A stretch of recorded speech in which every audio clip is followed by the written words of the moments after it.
Welcome to my channel friends, thanks for joining. Friends, आज का हमारा टॉपिक है डायबिटिक लोगों को या डायबिटीज के मरीजों को कौन सी ग़िज़ाएं जो खानी चाहिए या नहीं खानी चाहिए। ऐसी कौन सी ग़िज़ाएं हैं जिनसे डायबिटिक लोगों को जो है वो मुकम्मल तौर पर परहेज करना चाहिए, बिल्कुल नहीं खाना चाहिए। ये आपके लिए फूड, ये सब्जियां या ग़िज़ाएं जो है आपके लिए बिल्कुल एक नो साइन है आपके लिए, जिन्हें आपको मुकम्मल तौर पर इससे परहेज करने की जरूरत होती है। बट इन द एंड हम सब ह्यूमन है, ओब्वियसली हम सब जो है वो टेस्ट चेंज करने के लिए या फिर मुंह का जायका चेंज करने के लिए हमें डिफरेंट खाने की जरूरत होती है या फिर क्रेविंग होती है। तो इस सूरत में डायबिटिक लोग जो है वो यकीनन इनको खा सकते हैं, लेकिन बहुत कम मकदार। जैसे मैंगो जो है वो बिल्कुल नो है डायबिटिक लोगों के लिए। तो इस सूरत में आप ऐसा कर सकते हैं कि स्लाइसेस जो है मैंगो के कीजिए। पहले मैंगो जितना साइज होगा उसका आप हाफ जो है वो ले सकते हैं, लेकिन इसी सूरत में आप ले सकते हैं जब आपको बहुत ज्यादा क्रेविंग हो या दिल चाह रहा हो खाने के लिए, तो आप ऐसा कर सकते हैं। अदरवाइज ये आपके लिए बिल्कुल मना है, आप नहीं खा सकते हैं। फ्रेंड्स, यहाँ पे रिक्वेस्ट करना चाहूंगी, प्लीज चैनल को सब्सक्राइब जरूर कीजिएगा।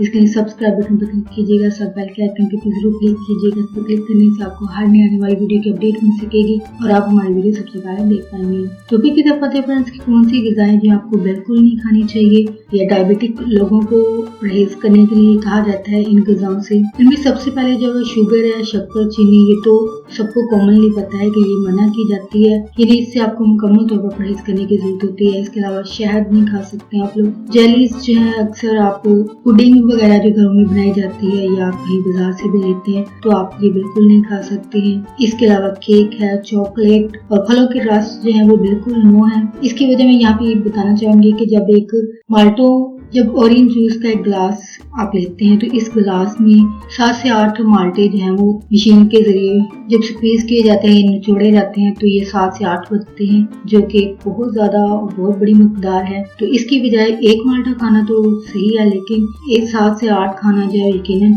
आपके लिए एक अलग मसला यानी स्टमक प्रॉब्लम क्रिएट होती है, क्योंकि इसमें एसिड ज्यादा होता है, जिसकी वजह से अल्सर के जो मरीज हैं उनको इश्यू हो सकते हैं, और जो नहीं है उनको ये पैदा होने की वजह बन सकता है अल्सर इन लोगों के लिए। नेक्स्ट ये है कि आप बिल्कुल नहीं खा सकते, उसमें है खजूर, जैम वगैरह, जो कि अक्सर जो लोग टोस्ट वगैरह खाते हैं या शुरू से खा रहे हैं, आदत होती है, तो जाहिर बात है जैम के बगैर जो है वो टोस्ट खाना इनके लिए नामुमकिन चीज होती है। तो ऐसे लोगों को जिनको आदत है उनको इसका अल्टरनेटिव ढूंढना चाहिए, यानी जैम की जगह आपको कुछ और चीजें इस्तेमाल करनी चाहिए, ना कि जैम। इसके अलावा किशमिश आप नहीं इस्तेमाल कर सकते हैं, गुड़ नहीं इस्तेमाल कर सकते, मिठाई तो बिल्कुल नहीं खा सकते हैं।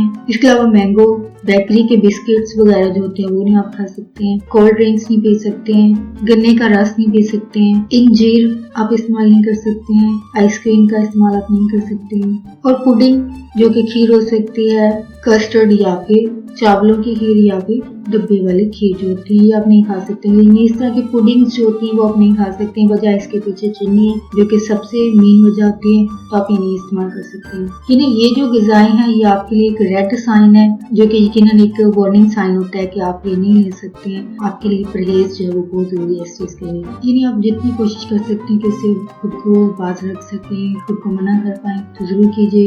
यानी अपने सर को नो की शक्ल में लाने की कोशिश जरूर कीजिए। चाहे ये चीजें आपको फ्री में मिल रही है तो मना कीजिए या फिर खुद को मना कीजिए, लेकिन बहुत ज्यादा क्रेविंग की सूरत में यकीनन आप ले सकते हैं, बल्कि लेना चाहेंगे तो इस सूरत में आप ऐसा कर सकते हैं, बिल्कुल थोड़ी सी मकदार इस्तेमाल कीजिए, लेकिन भर की कभी मत खाइए। और फ्रेंड्स, आज का टॉपिक आपके इंफॉर्मेटिव और इंटरेस्टिंग रहा, फैमिली के साथ वीडियो को शेयर कीजिएगा, वीडियो को लाइक जरूर कीजिएगा, कमेंट जरूर कीजिएगा। आपका वीडियो देखने के लिए बहुत शुक्रिया।